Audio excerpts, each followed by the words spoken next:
Salam and welcome everyone. So today we're going to be working on the question on the screen that says standard enthalpies of the reaction with hydrogen for nitrogen and graphite powder at 298 Kelvin are given below. Assume unless otherwise told all species are in the gaseous state. So the first thing you have to note is this: we are told the standard enthalpies of a bunch of reactions. So if you look at the reaction, the first reaction is a reaction between nitrogen gas and hydrogen gas. The next reaction is the reaction between carbon graphite with hydrogen gas, and then the third reaction is between nitrogen gas, carbon graphite, and hydrogen. And from these three reactions, you're going to realize that we've been given the change in enthalpy for each one of them. So, like the first equation, negative 91.8 kilojoule per mole, the second, and then the third. So, that's one thing you have to know. Now, all we've been told, all we've read about so far is the data. Now, we're going to be actually solving the question based on whatever we're asked to calculate. So, the second part of the question says calculate the enthalpy change for the reaction below at 298 Kelvin. So, we're given the reaction below at 298 Kelvin, which involves the reaction between CH4 and NH3 to produce HCN and three hydrogen gas molecules or 3H2. So that's basically it. And you guys will be wondering where I got this question from. This is not a question from the Physical Chemistry at Skills 11th edition textbook. This is actually a question from one of my students for the exam they were planning to take. So, anyways, this is just it. So, this particular question, we're going to apply something called Hess's law. And Hess's law just simply states that the total enthalpy of a reaction is equal to the sum of the enthalpies of each individual step. So this question now requires us to find the change in enthalpy for the reaction that I'm scribbling multiple lines under. Well, this one is telling us that the enthalpy change for the reaction at this bottom is basically the sum of each one of the enthalpy change for reaction 1, reaction 2, reaction 3 for each one of these steps. So to go from here to here, we're going to apply our understanding of Hess's law. So that's basically what's going on here. So the first thing you do when you have a question like this in your exam is just simply this. Since we're going from our knowledge of the data for reaction 1, 2, and 3, in order for us to solve for reaction that is at the bottom, I don't want to call it reaction 4, just this reaction at the bottom, then we're going to be using this one as a hint to be able to calculate what we're asked to calculate. So what that means is that I'm going to be breaking each one of this um reactants and products and working with the data we have for reaction 1, 2, and 3 in order for us to calculate what we're told to calculate. So the first thing we do is the first molecule here is CH4. So we're going to have CH4 here and work with CH4. So you have CH4. So to handle CH4, we're going to compare this reaction at the bottom to the first three equations and see where we have CH4. You see in equation 1, we don't have any CH4. We just have N2H2 and 2NH3. In equation 2, we have a carbon, graphite, hydrogen gas, and CH4. So we have CH4 in equation 2. But then there's a problem. In equation 2, the CH4 is in the product side, meaning the right side of the arrow, while the CH4 in the general equation is in the reactant side. So what this is telling us that since we're trying to match the data for equation 1, 2, and 3 to match what is here, we have to switch or flip equation 2. So we're going to switch the sides of equation 2. So switch sides of equation 2. When we do that, we're going to have a new equation 2. So when we do that, we end up with, that means we go whatever is in the product side will be taken to the reactant side, whatever is on the reactant side will be taken to the product side. So whenever we do that, we end up with the new equation for equation 2 to be CH4 carbon solid plus 2H2. So whenever we're done with this, we're going to have a sign change as well. So we go from a negative 74.9 kilojoule per mole to a positive 74.9 kilojoule per mole. So we're going to have positive 74.9 kilojoule per mole.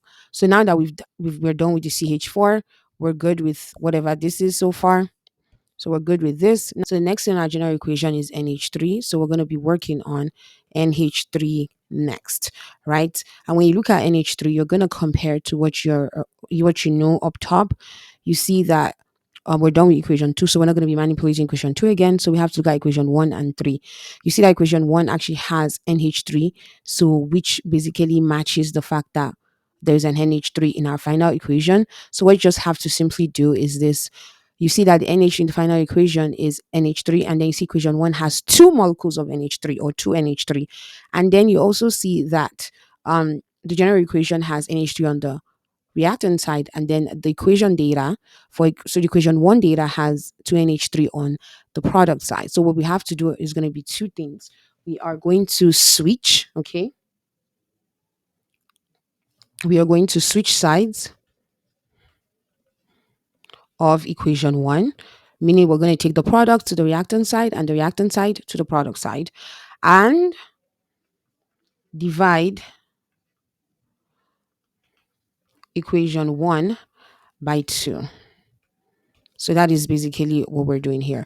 So that's honestly, that's all. So we have switch sides of equation 1 and divide equation 1 by 2. So the first part of switching sides of equation 1 is that we're going to go 2NH3 dash N2 plus 3H2. So you have the first step, which is just going to be 2NH3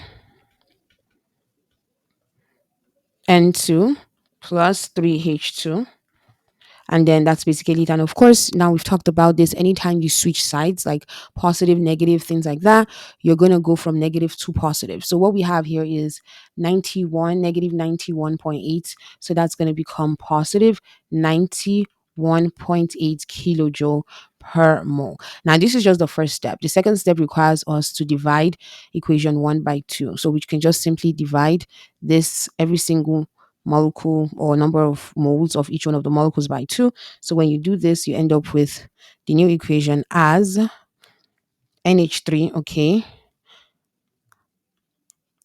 going to, or NH3 reactant to, you have half N2 plus 3 over 2 H2. And of course, you divide 91.8 by 2, you get 45.9 kilojoule per mole. So this is going to be the new equation 1. And I'm labeling these things because they're so important. Like, this is really, really important for you to know, because this is how we're going to apply Hess's law. So now we have successfully worked on NH3. Now the next thing we're going to work on is HCN. So we'll do the usual. We'll go back to our question. We're already done with equation 1 and equation 2. That means HCN it's got to be in equation 3. And that makes sense, but HCN is actually in equation 3. But then when you compare the general equation that we're solving for with equation 3, what you're going to realize is simply this. You'd see that while the HCN for the general is on the product side, and for equation 3 is also on the product side, we have a situation where our equation 3 is 2 HCN, and our general equation that we're solving for is just HCN. So we're just going to end up dividing equation 3 by 2. So we have HCN here, which is what we're working on. We're going to divide equation 3 by 2. So to do this, let's just write out the full equation. You have N2 plus CS plus H2 would give you 2 HCN. So you're just going to divide by 2. So you're just going to divide this one by 2, divide this one by 2, this one by 2, as well as this one by 2. By the way, this one was 2C in the first place. So when you do that, you can cancel out this one here, this one here, this one here, this one. So your new equation 3 actually becomes half N2, okay, plus just carbon, plus half H2, okay, and then HCN. And to do this, of course, you guys already know that you whenever you do this, you also have to remember the change in enthalpy, because that's what we're going to use to work. And we have positive 270.3 kilojoule per mole. We're going to keep it positive and not switch the signs, because we did not switch from product to reactant sides for equation 3 at all. But what we did do was divide equation 3 by 2. So it's 270.3 kilojoule per mole divided by 2 is what we're going to work on to get our new enthalpy change for equation 3. So for equation 3, the new HR, or changing HR, whatever you want to call it, changing HR is just going to be 135.15 kilojoule per mole, right? So kilojoule per mole. So now that you have it, what you have to do in Hess's law is to basically add everything up. So you add all equations. add all equations. But before we go to add all equations, I want to quickly explain something to you guys. You see that we've successfully handled the HCN. Now, you may be wondering, well, we talked about each one of the molecules and working with them. But the thing you have to know is that since there are three equations, we're dealing with three equations, right? We're not going to be working with a fourth because we can only work with one equation at a time. If we work with equation one, equation two, and equation three, that's one. Two, you see how we have a lot of H2. Whenever you're dealing with reactions and you have like H2 or multiple of a molecule or an atom or compound in a reaction, just know that it's going to cancel out. It's just part of the reaction. Is like it's not like a major molecule. So in this case now, the three major molecules you should expect to see, honestly, or the three major molecules here are just NH3, CH4, and 2HCN. H2, when you have multiple of them, like for example, you have two CS here, you have one, two, three, four, you have four H2s, and then you have two N2. When you have more than one, just know that they become like a minor molecule and they're going to cancel out. So you only focus on the major, even if a minor molecule shows up in the general equation. So hopefully that like clears that up. So anyways, we're going to add all equations. So add all equation, I'm going to write out all the equation out. So now that I've written all the equations, by the way, this is equation 2, equation 1, and equation 3. We can now basically cancel out what we need to cancel out and add up what we need to add up.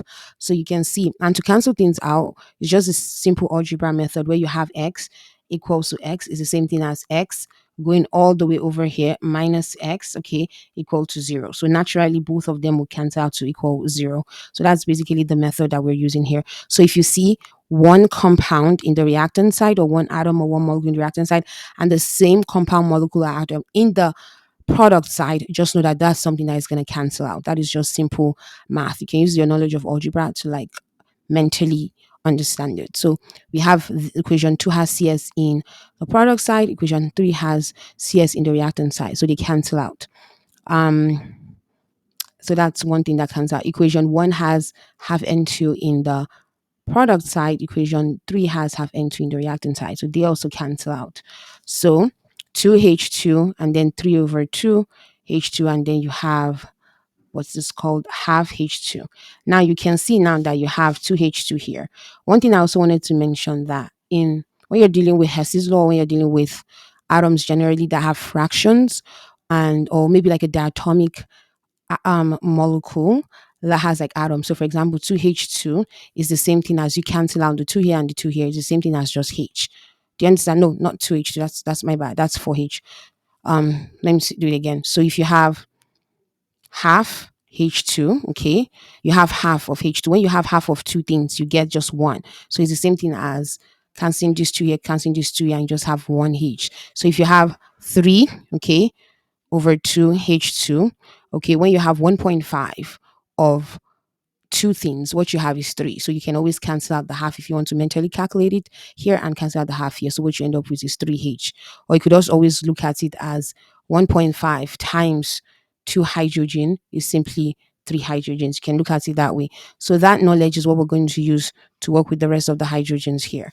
So you have 2H2, this is 4 hydrogens on this side, and then you have 3 over 2H2, this is what, 3 hydrogens on this side. So this is the product side, and then you have the reactant side, you have 1 hydrogen. Well, don't forget they are on opposite sides, so you have a total here of like 7 hydrogens and you have a total here of 1. If you want to cancel it out or if you want to subtract, you can just simply remove this half H2 and you're going to end up with just like 6H left. So you're going to end up with like 6 hydrogen left, and 6 hydrogen, if we're going to make it back into a diatomic molecule, you're just going to end up with, well, if you have H2 the way it's supposed to be chemically, in order for you to still have 6H, you're going to have 3H2. So this right side is going to have 3H2. So back to our understanding of the fact that the major molecules are still there. You still have your CH4, your NH3, your HCN, and now the hydrogen you have is also 3H2 because there are a total of 6 hydrogens there and there are 3H2. That's how they're supposed to look chemically. So that means your new equation should look like this. Your new equation should be CH4 plus NH3, okay, would give you 3H2, okay, plus HCN. Now you go back up to see if it matches the general equation we were told to solve for. Yep. You have CH4 NH3 on the reactant side. You have CH4 NH3. That's perfect. Then we go to the product side. Does it match it? You have HCN and you have 3H2. Perfect. It matches it. Here we have HCN and 3H2. That means our work is good so far. And from that information, we can now go on to do the calculation. And the calculation is just simply 74.9 plus 45.9 plus 135.15. So now I am going to write it all out so we are all on the same page, because that's probably what your professor expects you to do. That's basically what everyone expects you to do, because this is an analytical topic. So 74.9 kilojoule per mole plus 45.9 kilojoule per mole plus 135.15 kilojoule per mole. So this is basically how you handle a question like this. When you input your information in your calculator, when you input this information in your calculator, you end up with positive 255.95 kilojoule per mole. So this is basically the answer to this question. So this is the enthalpy change of the general um equation or reaction that we're given in this question. This is the change in enthalpy value. So we have successfully answered the question. If you have any questions, suggestions, or concerns, make sure you email me at shahabitutoring@gmail.com. But the truth is, you could always write it in the comment section. Listen to all what people have to say, and I try to respond to comments. But if you would want to book a personal tutoring session with me, just make sure you email me at shahabitutoring@gmail.com. I help students succeed in all your STEM related courses, whether you're in middle school, high school, or college. I wish you guys all the very best, and please keep pushing, and may God help you. I wish you guys all the very best. Assalamu alaikum wa rahmatullahi wa barakatuh.